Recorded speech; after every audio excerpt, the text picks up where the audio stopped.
Hi, my friends. Ms. Julia here. I've missed you. I went on an adventure about a week ago with a group of our teenagers and another grown-up called the Youth Group Mission Team. And we went all the way to Scranton, Pennsylvania, it's about 4 hours from here. And we went to go serve God by serving some of God's beloved children, some of the residents, the people who live in that area, who can't afford to fix up their homes. So I wanted to share about something I noticed, because I've been doing these mission trips for 21 years. And something I've noticed over time is that the work we do is so important to these residents. It gives them hope, and even if it's just painting their house, it keeps the house protected during like winter weather or storms. So the work that we do is actually very important. And my resident this year is in a wheelchair. He has some really serious health concerns. And he had a wheelchair ramp that was falling apart. He couldn't leave his home. So we had to tear it out and build a totally new wheelchair ramp. And we also painted the entire outside of his house. So we did both of those things.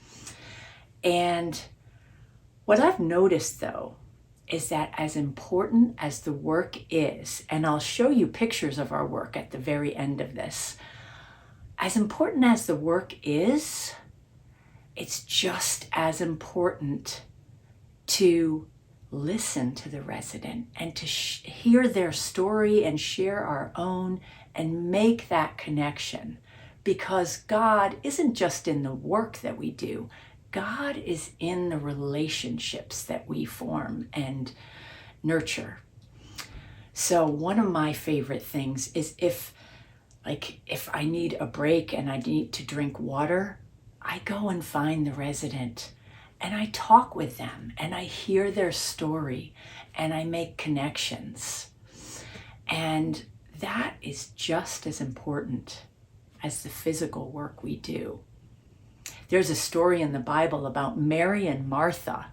And sometimes the people like Martha who do things and they're very task-oriented, they get a little bit, sometimes they look down their nose a little bit on the Marys who sit and listen and nurture that relationship.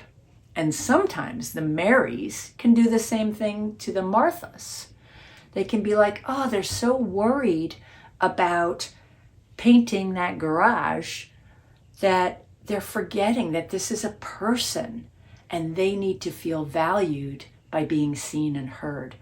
But you know what?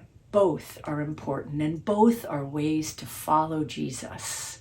I am so proud of our group of teenagers. They worked so hard. There were some real obstacles that we faced this year. But God was at the center of all of it. And God works through all things for good. So I hope that when you're older, you will go serve also. And you'll find that balance between being a Mary and a Martha. Will you pray with me? Loving God, thank you for the residents of Scranton, Pennsylvania,